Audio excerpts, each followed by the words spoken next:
Okay, seeing that it's 5 o'clock, I'm calling this meeting to order. Welcome to the regular meeting of the Board of Directors of the Vallecitos Water District for Wednesday, March 16th, 2022 at 5 p.m. This meeting is via teleconference. I'm going to read a couple sections of the notice to the public. Pursuant to Section 54953 of the California Government Code, in the interest of public health and safety during the proclaimed state of emergency and due to the fact that state or local officials have imposed or recommended measures to promote social distancing, the Board of Directors of the Vallecitos Water District will be meeting by teleconferencing. During this period of time, Vallecitos Water District will not be making any physical location available for members of the public to observe the meeting or offer in-person public comment. Members of the public attending the meeting via the Zoom video conferencing platform can express their desire to offer public comment or provide input on an agenda item at the appropriate time by utilizing the raise hand function. Persons who have dialed into the meeting and would like to make a comment can enter *9 on their phone and will be identified by their phone number when it's their turn to speak. Additional instructions for online participation will be posted on the district's website, www.vwd.org/meetings. Okay, next is the Pledge of Allegiance. Could I ask Director Pennick to please lead us in the pledge? Sure. All rise, if you please. Let's see. Ready? Begin. I pledge allegiance to the flag of the United States of America and to the republic for which it stands, one nation, under God, indivisible, with liberty and justice for all. Thank you. Okay, thank you. Next, we'll do a roll call attendance of the board members. Director Sinella? Here. Director Hernandez?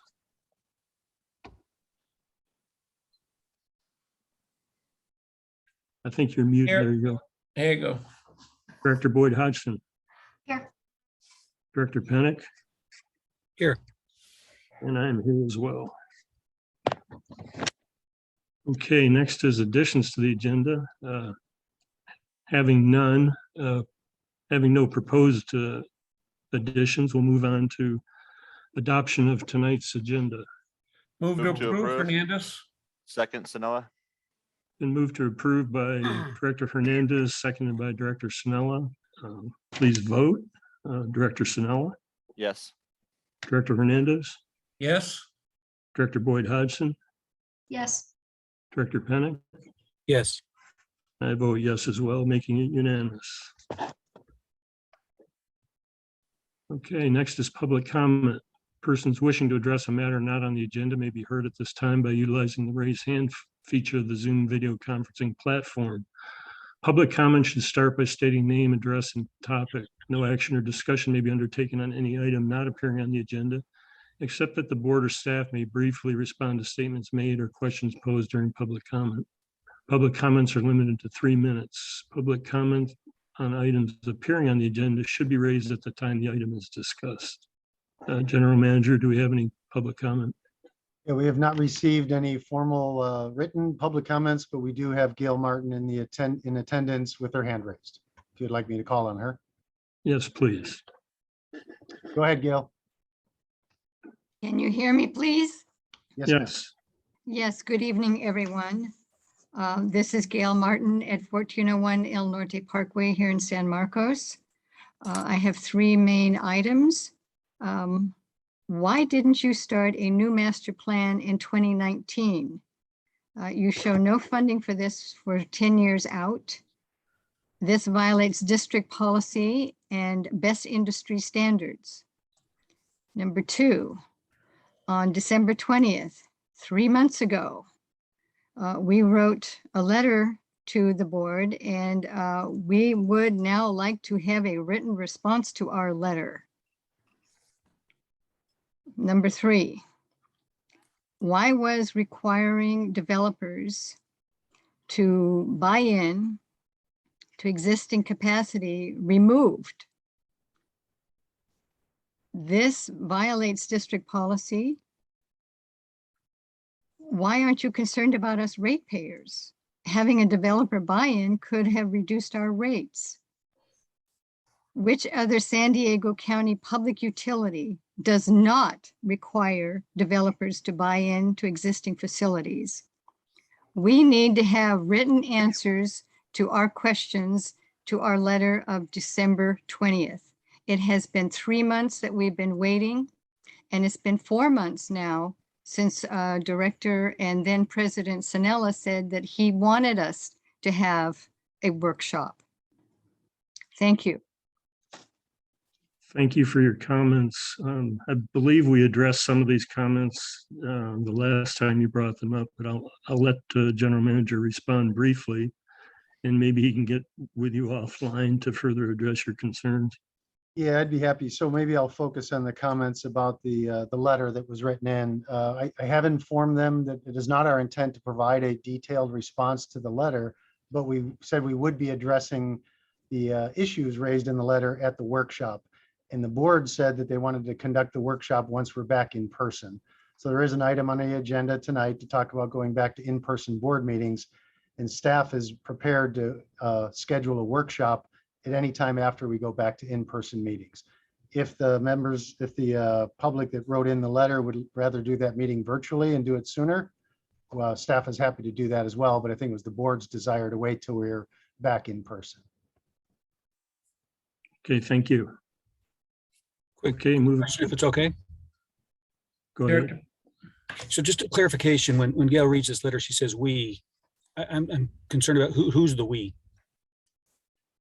Are you asking Gail or are you asking me? I'm asking Gail, actually. Yeah, I mean, because Gail, you say we sent this letter and we requested this. Who's the "we" that you're referring to? Can you hear me now? Yes, we can hear you. Okay, there are 88 of us that signed this letter. That's the "we" that I'm referring to. We are Vallecitos ratepayers. Okay. Okay, so the 88 on that letter, that was, okay, thank you. Okay, moving on to consent calendar. All matters listed under the consent calendar are expected to be routine and non-controversial, to be acted upon by the board by one motion. There'll be no separate discussion of these items unless a board member or member of the public requested a particular item or items be removed from the consent calendar, in which case will be considered separately under action items.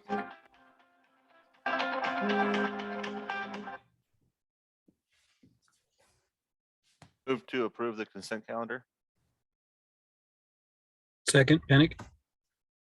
Been moved by Director Sanella, seconded by Director Pennick to approve the consent calendar. Let's vote. Director Pennick, Yes? Director Boyd Hodgson, Yes. Director Hernandez, Yes. Director Sanella, Yes. and I vote yes as well. The vote is unanimous.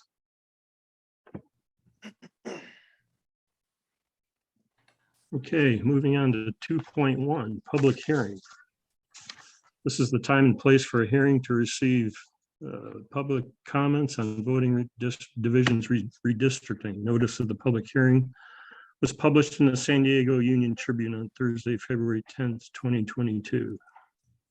The public hearing is now open, and I'll ask General Manager Perone to provide details. Yeah, thank you, President Elithar. So this is our second public hearing regarding this item, and the recommendation before the board will be to approve the new division boundaries. I'm going to turn it over to Assistant General Manager Gumpel, and he'll provide the staff presentation. Thank you, General Manager Perome. Members of the board, I'm going to go ahead and share my screen. All right, can everybody see the presentation? Yes. Yes. Great. All right, so this is it's the same presentation, although I did update it. So I'm going to go through it fairly quickly, but I will slow down and go over the new items. Hey, James, you're not in presentation mode, so we're not seeing the full screen version of it, but we can see it clearly. Just wanted you to know. Okay, let me reshare it then.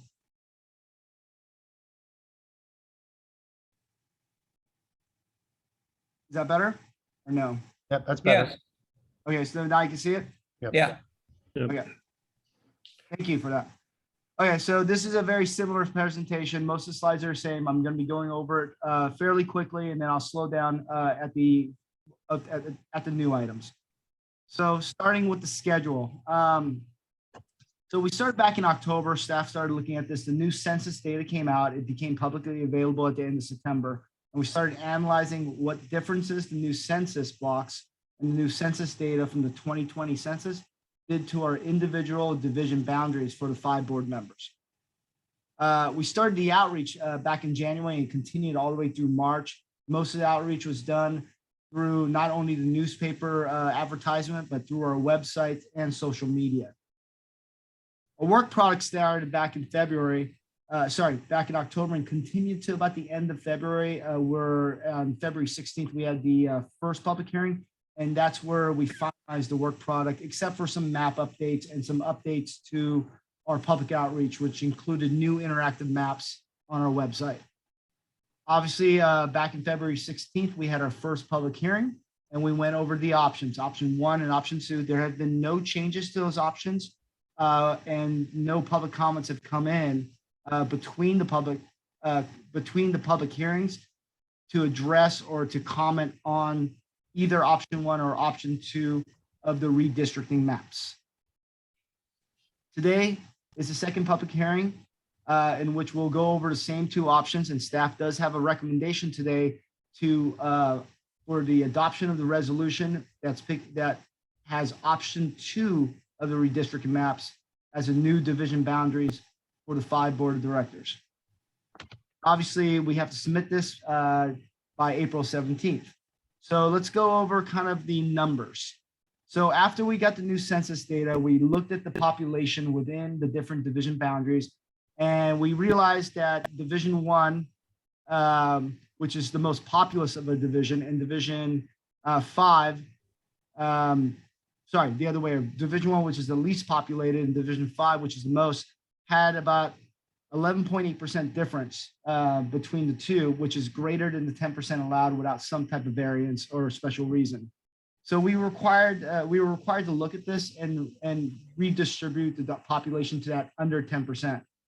So looking at the first option really simply was to move 1 precinct that's west of Twin Oaks Valley Road from basically moves 1 voting precinct from Division 5 into Division 3. And what that did is it got us below that 10% threshold, a 9.8% difference. However, we also know that Division 5 has significant growth. There's the Creek District, the University District West, the Discovery Village area. So this really wouldn't be future-proofing us, at least to try and even make an attempt to make it to the next census. The next one was a little bit more complicated, although these were mainly just cleanup items. So we had one area that's basically north of an existing creek to assign into Division 1 from Division 2.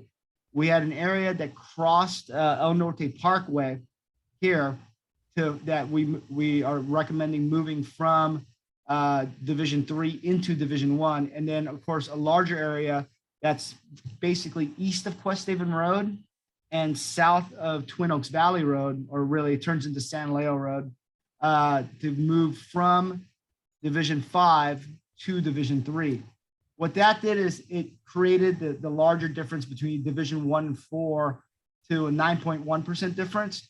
But the bigger deal about that is it basically, sorry, there we go.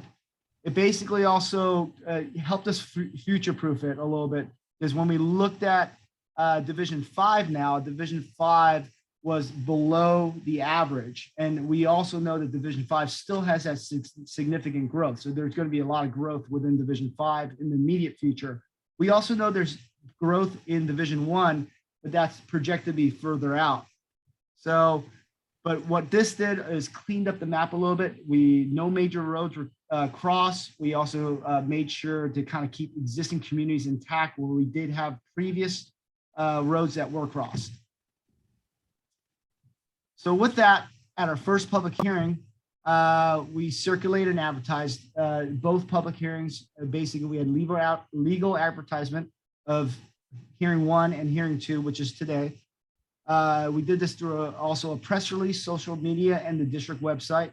We received no written comments, but we did have some verbal comments during the public hearing. Almost all the comments revolved around more clarification of the maps to make sure that people could zoom up, see where they were within the maps, and also see what division boundaries they lied in. So staff created an interactive map for each option, which has a zoom and pan capabilities to show more details. Now, understand it is a GIS-based map. There's a lot of data to just create that map, even though the map itself looks simple. So it takes a little bit. If you make a big movement, it takes a little bit to refresh. But all the functionality is there. It allows people to clip the map. It allows people to print if they have a certain area that they care about.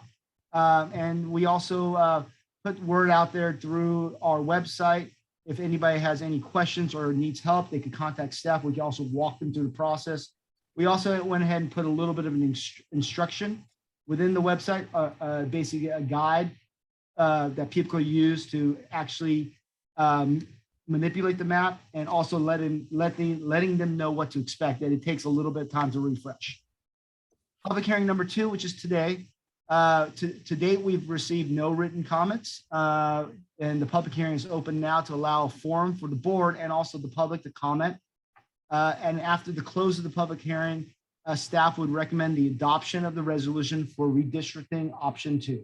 With that, I'd be happy to answer any questions.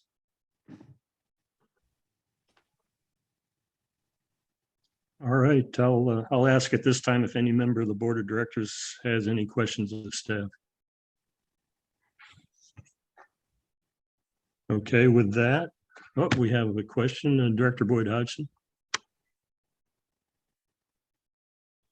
Thank you. I just want to acknowledge the efforts of staff holding open for the public commentary period. This is something that I requested to give folks the opportunity from the public to weigh in, and there was support for that across the board. And I know that it required more work rather than just adopting the old boundaries. And so I just want to acknowledge staff. I know it was a lot of work and a lot of effort. So thank you for doing that. I think this was the fairest way to do it.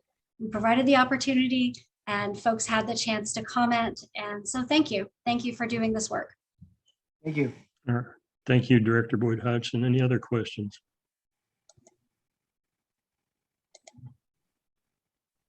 Okay, seeing none at this time, I'll ask if any member of the public has any questions or comments. And if so, please indicate your desire to speak by using the raise hand function. State your name and address for the record and state your question or comment. Persons who have dialed into the meeting can enter *9 on their phone and will be identified by their phone number when it is their turn to speak.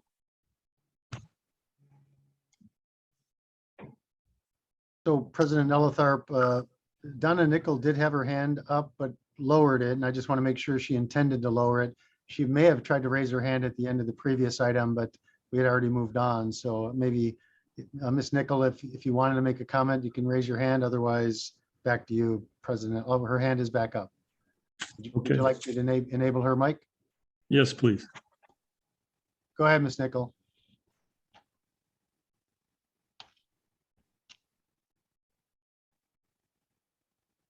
Can you hear me? Yes, ma'am. Okay. What I wanted to comment was not in connection with the redistricting, but I know that you were going to go forward with your decision on whether to open up the meetings to the public face-to-face. And I just wanted to comment that I do think it's time that you do that.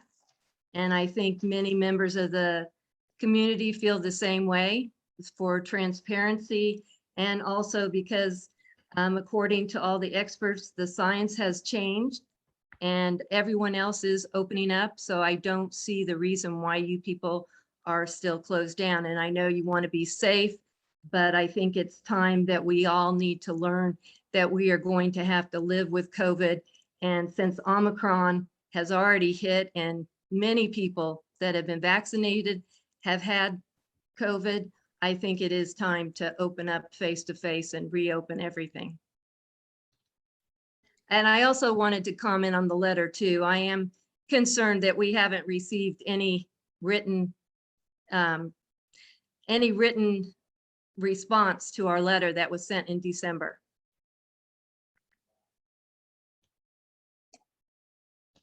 Okay, thank you for your comments. Any other public comments related to the redistricting hearing?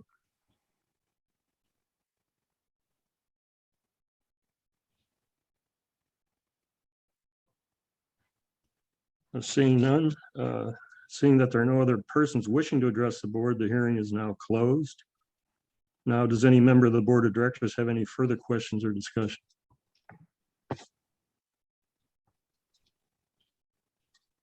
Okay, seeing none. The second staff recommendation is adoption of the resolution changing director division voting boundaries as shown in option 2.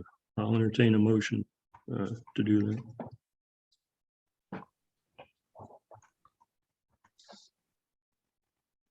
I can motion to approve option 2 of the redistricting as presented. Second.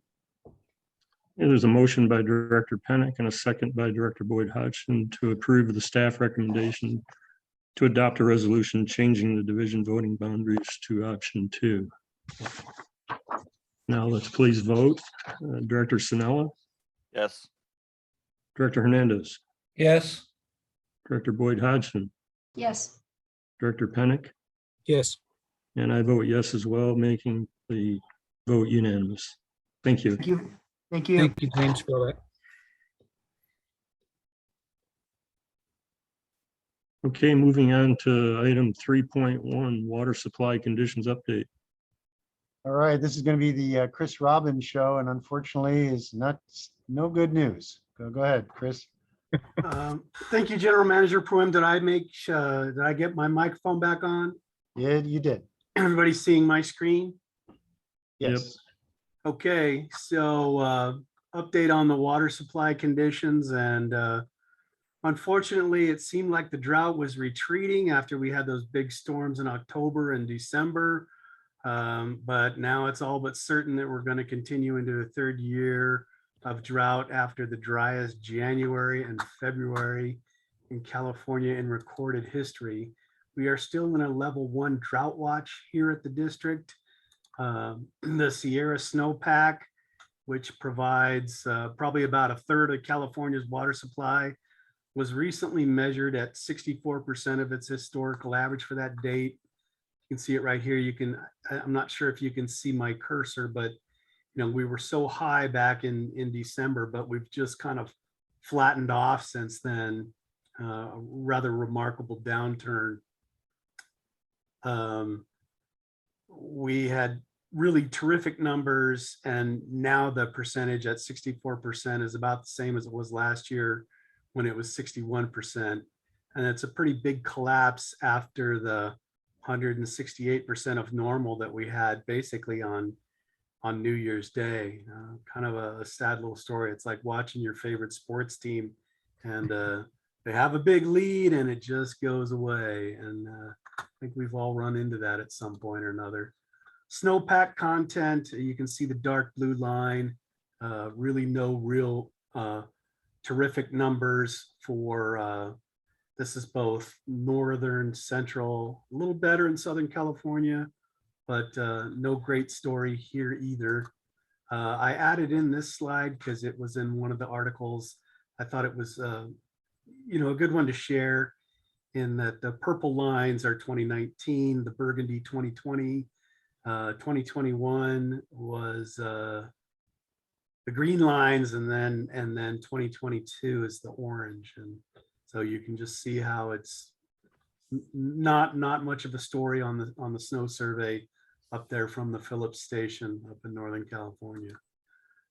Reservoir storage, Lake Oroville remains at 46% of capacity, and San Luis Reservoir dropped to 44%. So these numbers, the last few reports had been kind of creeping up for the reservoirs that really impact Southern California, and one of them just recently dropped.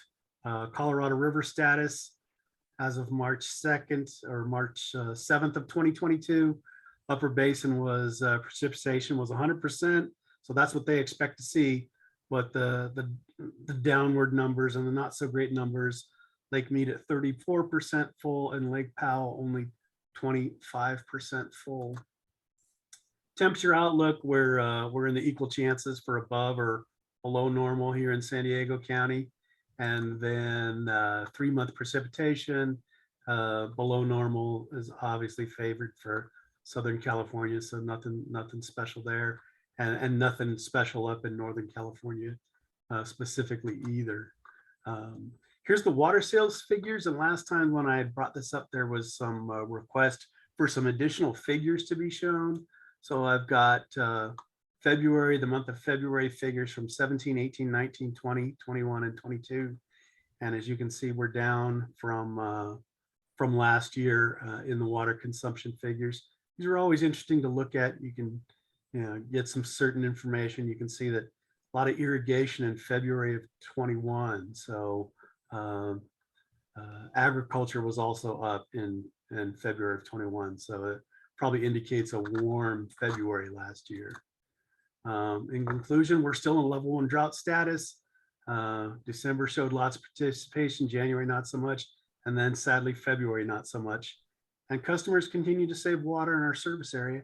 And any questions, happy to respond. And President Elitharp, if I can add, it's pretty apparent that the state of California is probably going to lower the state water project allocation. It's currently at about 15%. They're probably going to lower it to down between 5 and 10%. Our service area, Southern California, isn't currently getting any state water project, but it's a supply for the whole state. So it lessens the demand for Colorado River elsewhere. So it's not a good indicator for our region. And I would bet that this summer, we're going to start seeing some enforcement or regulatory action on the part of the state to require more conservation. Okay, thank you. Any questions of Chris? I have Thanks, a quick Chris. question. Go I have a ahead. quick question. Sure. Chris, every time you present this, I always think it's such an amazing resource that is so accessible to the public. And I don't think we put this on our website. We don't really have a section that's like fast facts about water or something like that. Do we have a place where we could put this on the website in case people wanted to? I'm thinking from, an educational perspective, but it seems like it falls within PR too. Yeah, that's a very clever idea. We do have in the Between the Pipes newsletter, which just went out, there was an update on that. And quite frankly, there were calls. I got calls, and Sean over in Water Ops got quite a few calls. People, that piques people's interest and know, okay, we knew it was good and now it's not so good anymore. But that's a clever idea, and I'm certain we can come up with something to kind of provide this as an ongoing presentation. And it could be as simple as us putting these PDFs up on the page with just additional info. Yeah, Thanks, Chris, just curious. yeah, and another suggestion might be something as simple as just putting the DWR link to their website. We will get that done. That's something that's, I believe there's an effort for us to talk more about where our water comes from as part of our strategic plan and our tactical plan. And I'm not sure if all of you are aware, Lisa Urabe, who's our webmaster, her father passed away recently, and she's been a little unavailable. And this is, when it comes to updating websites, I can pinch hit really well. But when it comes to creating pages, that's probably more Lisa's bailiwick than mine. Okay, And as thanks, she comes Chris. back, we will take those efforts. All right. Thank you. Okay, moving on to item 3.2. Discussion regarding in-person public meetings. Yeah, I'll take that one, President Elitharp. So I don't think I need a long report here. You know where we're at the last meeting on March 2nd. The board did make the findings to allow us to continue our meetings virtually, which we are. But the board also asked that I place an item on every agenda until we go back to in-person board meetings. So this is the result of that request. Some information I can add is that we are in a much better place. At the time we went on March 2nd, we were in what the CDC called a high risk area. San Diego County was high risk for COVID. we are now in the low risk category. So that's good. So case rates are getting better. Hospitalizations are all down. We haven't had a positive or a outbreak or a positive case here at Vallecitos from staff perspective in probably about 3 weeks or so, 3 or 4 weeks. All good news. On the downside, you may have heard both China and parts of Europe are experiencing a resurgence. Case rates are going back up, and I'm not trying to indicate that that's going to jump the pond and influence what we have here, but we look not just in the county, in the state, in the nation, but we look worldwide. So some concerns on the outside, but for now, things are looking really good here. Procedurally, if the board wanted to go back to in-person meetings, I don't believe you have to do anything tonight. So AB 361 says that you have to take an action every 30 days if you want to continue to go be virtual. So doing nothing, taking no action tonight, you would be forced to go back to in-person meetings. And by my calculations, that would be starting on April 1st. That would be 30 days from when you took the action the last time. So effectively for board meetings, that would be our meeting on April 6th would be our first in-person board meeting. There is a committee meeting on, I think it's a policy committee meeting on April 4th. That would probably be our first official meeting back in person, but the first board meeting would be April 6th.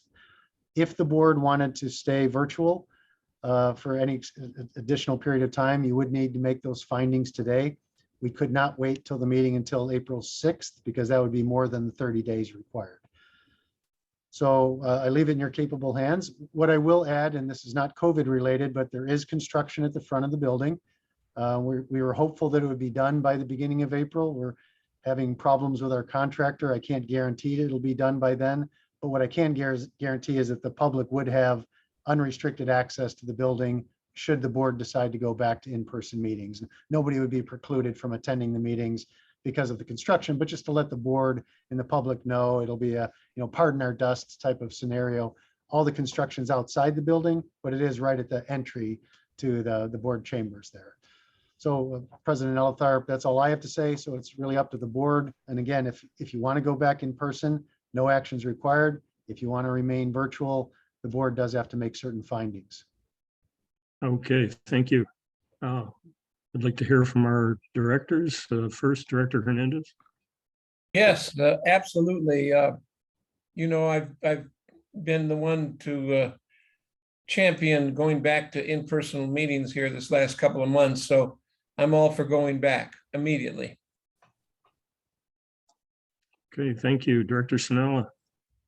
Yeah, I'll echo those comments by Director Hernandez. Of course, when we were in the height of the pandemic, it only made sense to be virtual. And I know that the entire board voted to go back in person at the towards the beginning of the year before Omicron hit us, and we were back for a couple of meetings, and then of course with the Omicron variant hitting us pretty hard, both in the region and also within our staff, we had to make the unfortunate decision to go back to virtual. But now I think the time is right to go back to in-person meetings, and I fully support that. All right, thank you for your comments. Director Boyd Hodgson. Thank you. I could go either way. I think it's important that we consider, that it's not just exposure for ourselves, but if we vote to go back in person, we are opening up the building for any member of the public to come in. So it's, could open up to a lot of exposure. I'm fine going back in person. I would just like some flexibility around, when the next variant comes through, because it will.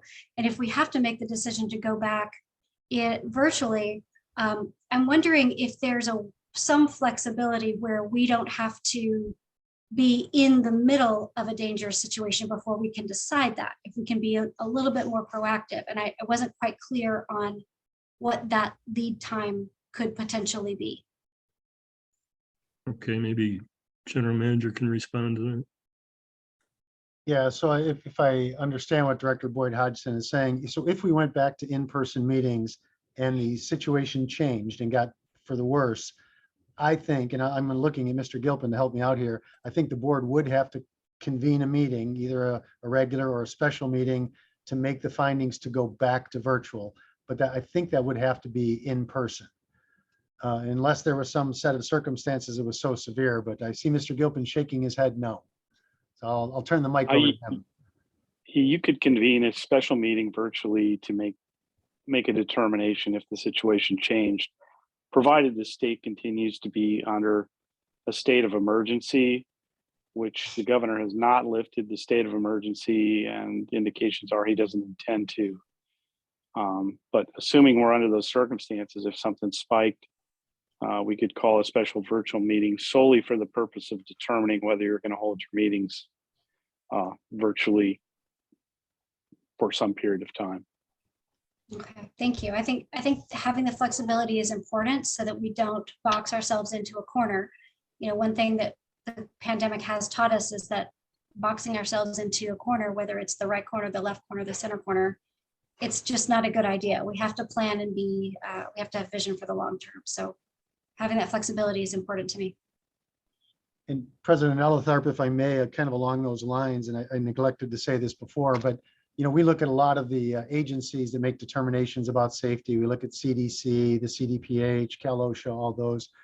And it's pretty clear that for the board members in attendance and the public that's in attendance, there's no requirement for masking.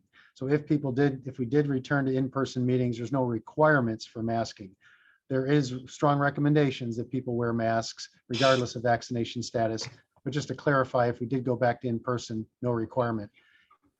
From a workplace perspective, we still have internal masking requirements for staff. We haven't lifted those yet if they're not fully vaccinated. So I would have to figure out if we went back to in-person, which staff members would be allowed to go to the boardroom, but that would not affect the board members or the public. Okay, thank you. You're welcome. I see Director Hernandez's hand up. Oh, I'm sorry, it's still from before. Okay. Any other comments? Director Pennick, any thoughts? No, my only thoughts are, I mean, it seems like the general public is anxious to go back, so I'm kind of in that same boat as well. I'm excited to go back. No strong opinions personally, but yes, along with what those have brought forward some points, and I'm good to go back and see everybody face to face. Okay, thank you. And I am as well. And so I would support tonight taking no action, which would default us back to in-person meetings as of early April. I'd like to get confirmation from Mr. Gilpin that that's the appropriate, we don't need to take an action, right, Mr. Gilpin, if the board wants to go back to in-person?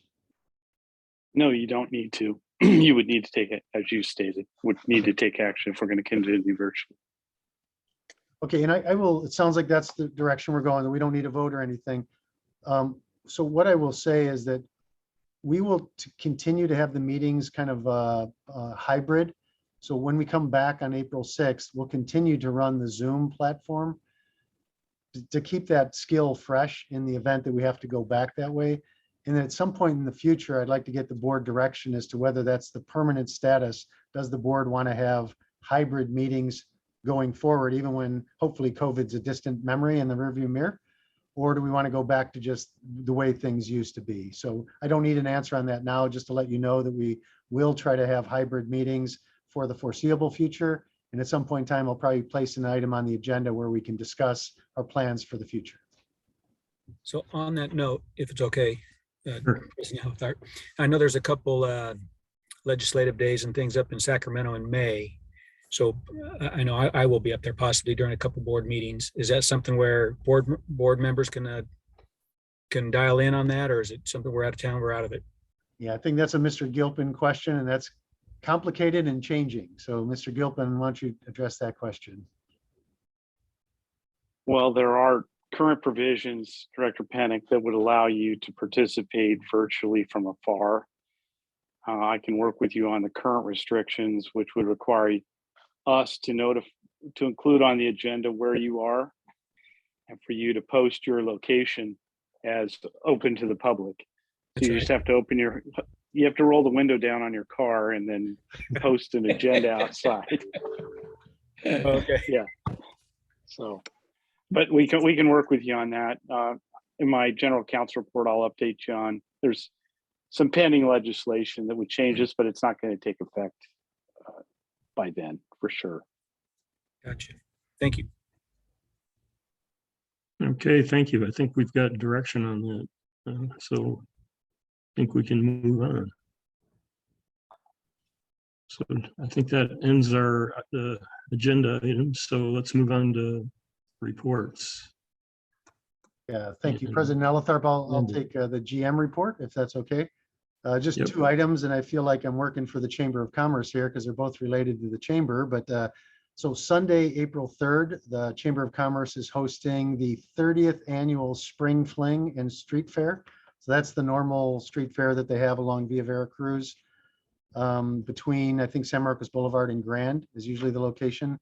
So it's a Sunday from 9 in the morning till 5 p.m. And there's gonna be about 200 or more local vendors. So it's a fun event, and we will be hosting a booth. So Vallecitos will be there distributing information and sharing our good stories with the community. So nice event. And again, that's Sunday, April 3rd. The second item, real quick, also the Chamber is hosting a ribbon cutting ceremony for the new business Costco. So where the old Fry's Electronics building used to be, they're having their kind of a ribbon cutting, and I think it's tomorrow morning, 7 o'clock. So at 7 o'clock till 8, right at the site there. And according to the Chamber, everyone's welcome to attend and welcome Costco to our community. That's all I have tonight. Okay, great. Thank you. Okay, next is District Legal Counsel. Yeah, as I foreshadowed, there's 2 pending bills up in Sacramento. One is AB 1944, which I touched on at the last meeting, and then there's AB 244 and 9. They're both proposing loosening restrictions on teleconferencing or participating by teleconferencing meetings. Bless you. In non-state of emergency situations. AB 944 would remove those restrictions that I talked about before. So if you're an elected official and you want to teleconference in, and you're teleconferencing in from a non-public venue, you would not be required to open the door and post the meeting, nor would we be required to post your location. That would loosen the requirements. The other proposed legislation 2449 would allow us to hold teleconference meetings as long as there is a quorum present in person at a singular location. And some of the impetus for these legislation is that, the public has found it easier to monitor and participate in public meetings that they don't have to get in their cars and drive to. And so the legislature is trying to find ways to allow that while continuing, what is a constitutional right for our citizenry to come to a meeting and participate in it. So those are pending.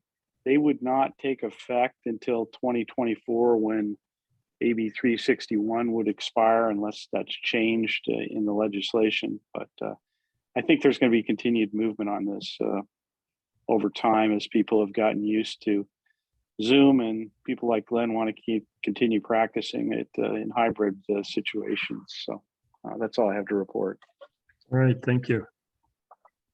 Okay, next is San Diego County Water Authority. I attended an in-person board workshop on March 10th, which was held at Cuyamaca College. I would kind of characterize it as a board retreat. The subjects were board governance and conducting business of the board, board member conduct, and conflict resolution. So you can kind of get a flavor of what the kind of things we talked about. So it was generally, what I consider playing nice and showing professional respect and courtesy to fellow board members, which has been a problem apparently historically in the past. So It was my first in-person meeting in 15 months. I've been on the Water Authority Board. So for me, the main objective was to meet people in person finally, and it was good to do that. The next regular board meeting is next week, March 24th, and Water Authority staff is making plans to go back totally in person, starting with the April regularly scheduled board meeting. So that's all I have on Water Authority. Next is the Encina Wastewater Authority. Yes, we had our capital campaign, our capital meeting this morning, and we had a update on the capital projects, the heat dryer repair, and the digesters 1, 2, and 3 going into production. There also our final acceptance of the electrical improvements at the Carlsbad Water Recycling Facility are done, and that was about it. Okay, thank you. Director Sinella?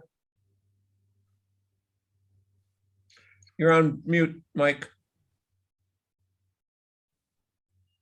Good thing we're going back to in person. You can't be on mute. We had our policy and finance committee meeting for EWA on March 8th. We spent quite a bit of time actually authorizing the signatures for our new general manager, Scott, as you know, came on board at the beginning of the year, a couple months ago. And we're just switching over all the banking authorizations and all of the authorizations within the policies from the previous general manager to the new one. So that took up a lot of our time on the committee. We also heard staff update us on the selection of a new auditing firm. The firm that we had previously had been there for 5 years, and as we know, because we do it at Vallecitos, after 5 years, it's best practice to switch firms, and staff was recommending this new firm called Moss, Levy, and Hartzheim, LLP. And the finance committee heard the presentation and supported staff's recommendation to go to the full board. And then the other item that we got an update on was the 2022-2023 budget process. Much like we go through here at Vallecitos, there was a presentation with a timeline and kind of going over the individual departments and how they go through their budget, much how James and Ed have done for us in the past. And that was it. Thanks, Director Snow. Has there been discussion on Encina's going back to in-person meetings?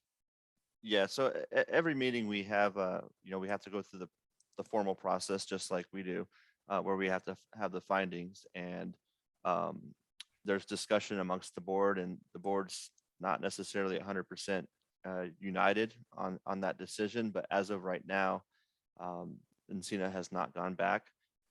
My guess is, though, is that the tone of that discussion is heading in that direction. So I think it'll be sooner than later.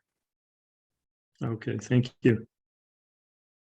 All right, moving on to standing committees. Any standing committees to report on? Director Boyd Hodgson. Thank you. The P3 committee met on the 7th, and we continued to work through, we're doing some working through some of the ordinances that have been suggested as priority.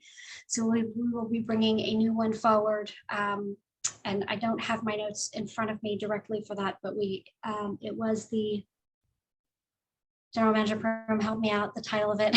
I don't have my notes right in front of me. It was one that staff had suggested that it's giving them a bit of grief. And so we decided to take that up in the committee. Yeah, so I know there's the backflow devices, and I'm trying to remember the other one. Was it the reimbursement agreements?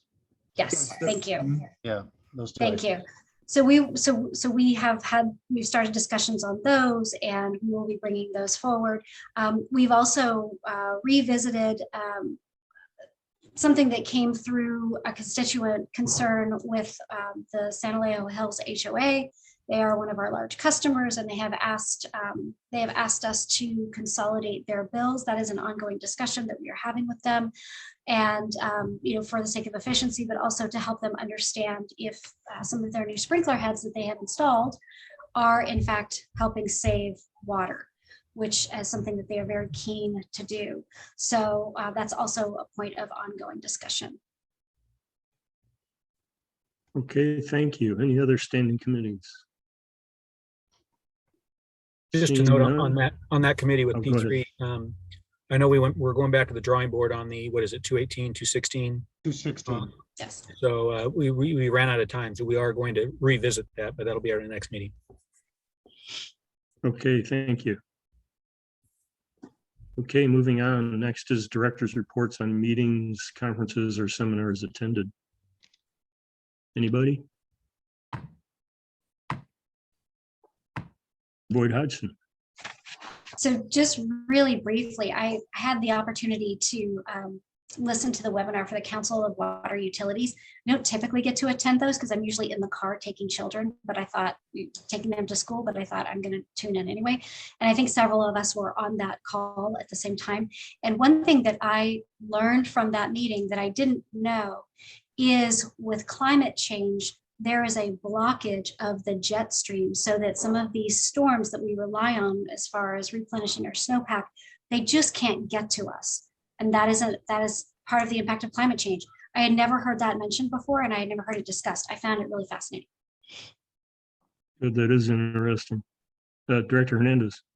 Yes, I also attended the Water Council meeting and heard some of the same things. I also attended the water reuse conference here last week and held in San Antonio. Very interesting conference.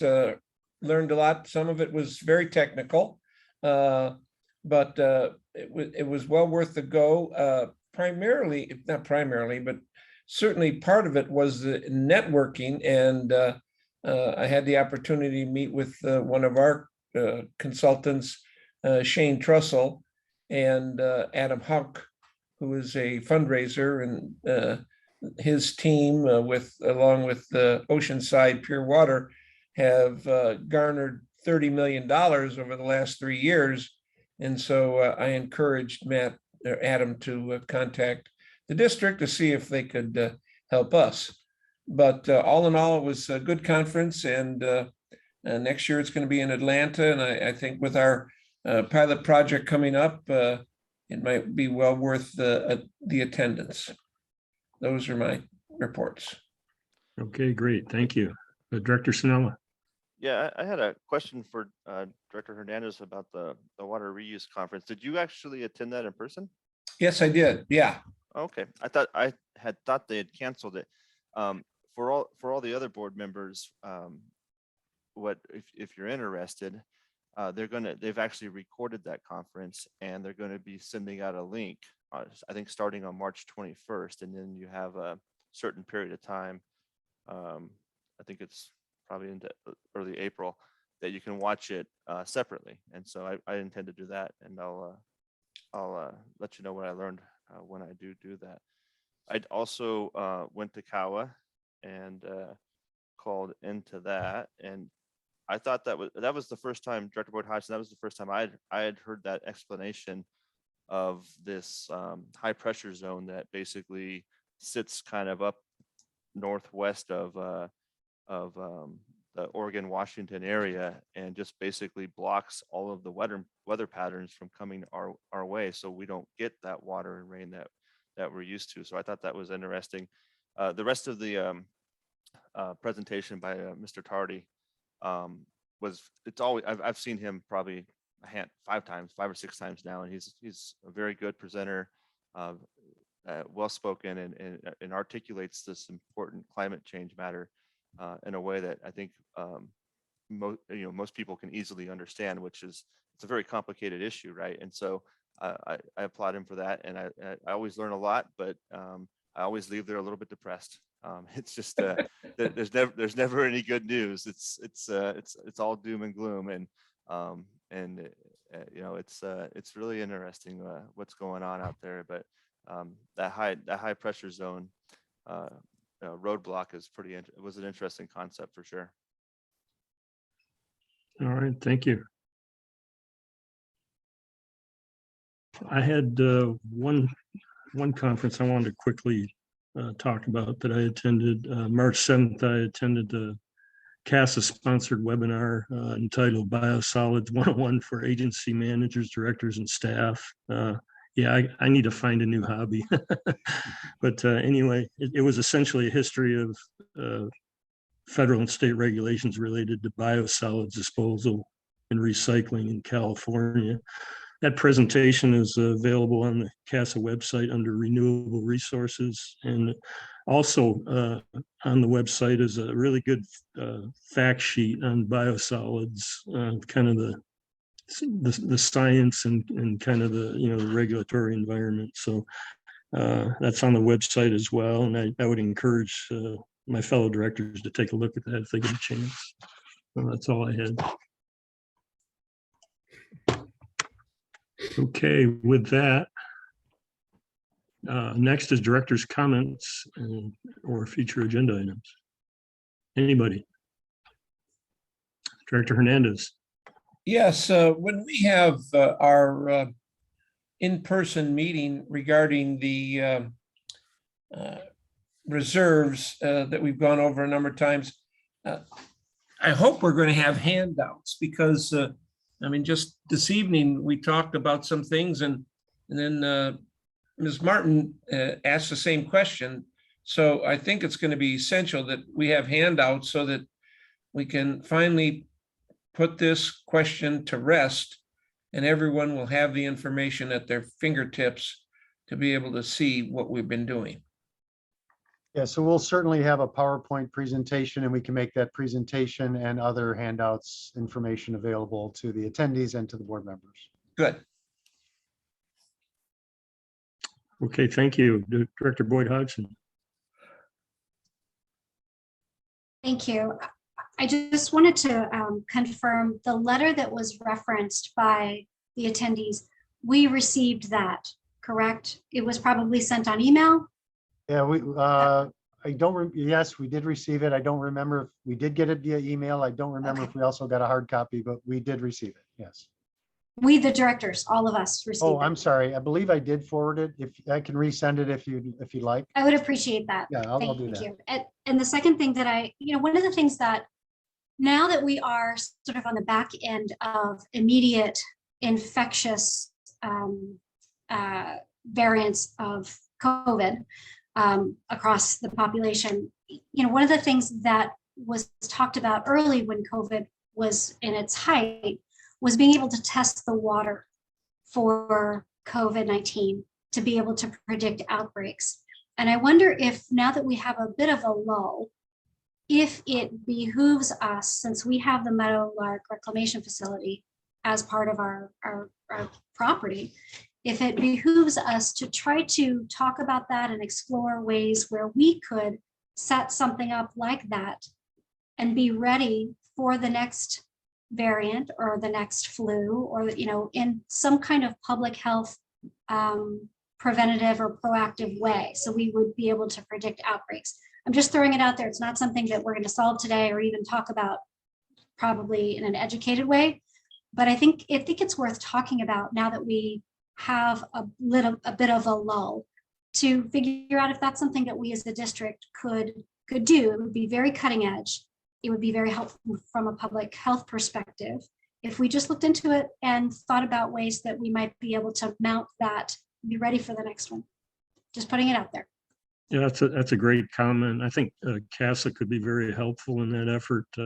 They maintain information on what treatment facilities are doing that, and probably across the country as well. So I would guess just offhand that the bigger plants are doing it here in Southern California. And I wouldn't be surprised if Encino is already doing that, and certainly San Diego is doing it. And if I may add, President Delatharp, some of the universities, research institutions, and public health organizations did reach out to wastewater treatment plants and ask if they would cooperate and allow them to go obtain samples. Now, it certainly wasn't water district or wastewater staff testing for COVID, but we were those agencies coordinated access. I don't believe that any of those agencies reached out to Vallecitos, but I'd be happy to work with those types of groups if they wanted to use us as a place to grab samples and make kind of predictions about this in the sewer shed. What is the wastewater telling us about COVID in our area? Good. Director Sinella. Thank you, President Elthar. Yeah, I just wanted to reinforce with staff that now that we're going to be going back to in-person meetings, that we do have this developer capacity fee workshop as soon as possible. I think it's important. There's clearly a lot of confusion, probably some political motivation that's driving some of this. But some of the same questions as Director Hernandez indicated earlier keep coming up over and over again. For example, earlier today, it was brought up that there's not a buy-in for developers, and clearly we have one of the highest developer capacity fees in the region, as we know, and we've asked staff on a number of occasions, do we subsidize developers, for example? And the answer across the board is always no. And so I think we need to sit down with anybody who's concerned in the public to talk about this. And I'd also, if my two newest colleagues, Director Pinnock and Director Boyd Hodgson, wouldn't mind sharing at that workshop their experiences now that they've been on the board for over a year. You know, they're fresh eyes to our entire operation. They've learned a tremendous amount of information about the board and about the district.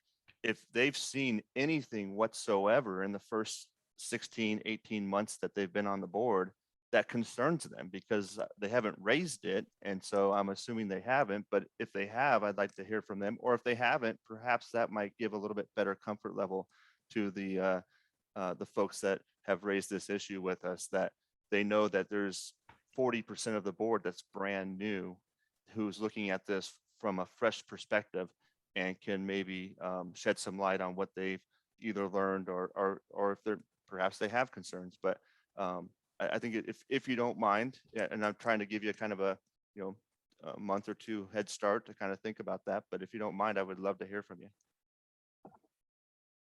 Okay, great. Thank you. Great comments. President Eltharp, real quick, I'll be working with staff and we'll develop some recommended dates for the meeting, hopefully within a month or so, something like that. I think would be reasonable.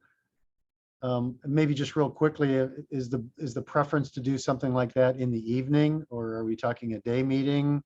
So when we develop dates and times, it'd be helpful to know that right now. I'm open either way, but I'd like to hear from the other directors. Yeah, I think it definitely needs to be in the evening to allow those individuals that are working to be there if they're interested. The more the merrier. See if we can't finally get this done. And I'm sure there'll still be naysayers out there that won't believe what we're saying, but at least we can put it out and open the doors for transparency and questions, and the more the merrier. Yeah, Great. Thank you. President Director Northrup, Snow. I would agree. I think if we do it in the evening after work hours, so everybody has an opportunity to come. I would even be open to doing it, even later than 5 p.m. if that helps get more attendance, but no earlier than 5 p.m. And I just think that it's time to have this discussion and talk through this entire matter, because I think there's a lot of misunderstanding out there, and also a little bit of political motivation, unfortunately, that's driving it. And just I as a agree. reminder, we will not be combining this with a regular board meeting. This will be a standalone workshop to talk about that issue, and just that's it. That's all will be on the agenda. Okay. All right, so we'll develop All some right. dates and times and throw it out to the board and see what works best. Sounds good. Any other comments? President Elthroth, there are a couple hands that have raised during this discussion. Okay. Can we call on them? Sure, we have Gail Martin and we have Tracy. So I'll call on Miss Martin since she's on the top of my list, if that's okay with you, President Althorp. Sure. Go ahead, Gail. Yes, can you hear me? Yes, ma'am. Yes. Yes, I'm very glad that everyone wants to have this workshop. I'm chagrined to hear that you're going to wait another month before you start giving us some dates and things. We would like to have written responses to all of our questions, so that we have something in advance of what you guys are going to be presenting in this workshop, because you've had now at 3 months to review the letter and the questions. I'm also very concerned about the way these things seem to be advertised. I don't go out on Facebook. You know, I read the newspaper. So I would like there to be a whole lot more publicity on this, so that more of the Vallecitos Water District customers and ratepayers will know when this standalone workshop is going to happen. Thank you. Thank you. Okay, and I'll call on Tracy now. Go ahead, Tracy. Can you hear me? Yes, ma'am. Yes. Okay, there we go. Yes, I agree with Gail, because since 89 people signed that, and just for all the directors, it should have been distributed to everybody. It was sent to individuals, and since I can't do the Gmail Connect, I sent it to general with instructions to go to every single director. So please do look at it. The workshop is wonderful, but prior to the workshop, I think we really would like a written response. There are people that may not even come to the workshop because their answers, they get their answers taken care of from the response. Since we got the 89 signatures, we actually have another group that wants to sign on for this, and individuals, especially in Lake San Marcos, a lot of those people just through verbal exchange are very interested. So they're going to be very upset if they're not made aware. So I don't know what forum you have to send it to the general public.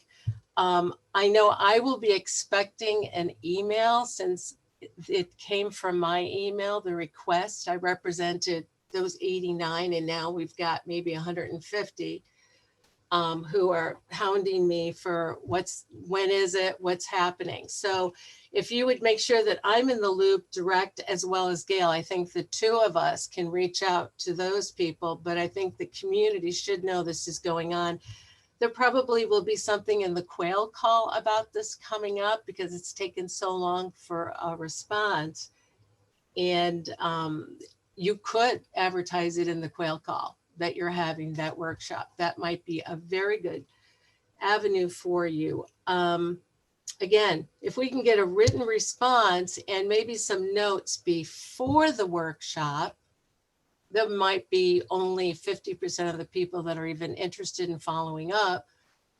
It also helps us to grasp your response instead of waiting for a workshop where maybe we're still confused. I'd like to leave the workshop completely understanding how all these monies were used and the relationship with developers and future infrastructure and so on and so on, especially since we're looking at a rate increase coming up. And we don't know, is it 1 million that wasn't collected, 15 million, 0? We want to feel good about our board. We want to just pay that bill and worry about, other problems in the community. We want to put this aside. So any way that you can help us, especially with a written response as quickly as possible, would be very helpful. And the workshop. Thank you. Thanks, Tracy. We appreciate your comments, and maybe I can look to the general manager to think about some advanced materials in advance of the workshop. I don't know what that would look like, but maybe we can take a look at doing something in advance. Yeah, we can certainly look at that. And I will say regarding the responses, I'll resend the letter to all of the directors, and when you read it, you'll understand why we didn't respond to some of them. There's a lot of allegations and insinuations that weren't questions. They were just outright allegations based on false information. I didn't want to engage in a campaign to try to rebut those comments, because some of them were simply that. There were some questions that were legitimate questions, and there were some that were just outright allegations, and again, founded on false premises. I didn't feel the need to engage in it, but we did tell them that we will take out the main themes of the letter and incorporate them into the conversation at the workshop. So we weren't going to ignore the issues. We just weren't going to respond directly to the allegations made in the letter. Okay, Again, thank you. you'll see when you read it, you'll see what I'm referring to. I do remember receiving it, and I do remember reading it, and I remember what is in the letter. So I don't know if the other directors got theirs or not. But Yeah, I'll resend it, make sure everyone has it. okay. And President Olatarp, in the past, I've offered to meet with Miss Martin in person, you know, if she wanted to grab a cup of coffee or anything like that. Of course, that was right as Omicron was starting to break out in our community. So we didn't get a chance to meet in person, but I'll put it out there to Miss Martin and Tracy and Donna Nickel and anybody else who has spoken tonight. I am wide open and completely transparent, and will meet with any of you and talk about these matters and these concerns for hours over coffee anytime you would like. So please reach out to me. I think sometimes just sitting down and having a face-to-face conversation about any concerns will help, you know, one, for us to get to know each other better, but also to build a little bit of trust and hopefully answer any of your concerns. Thank you for that offer. Okay, any other comments? Seeing none, I think we're at the point of the program here of adjournment. So with that, we're adjourned. Thanks, everybody. Good night, everyone. Good night. Thank you. Good night, Thanks, everyone. everyone. Good night.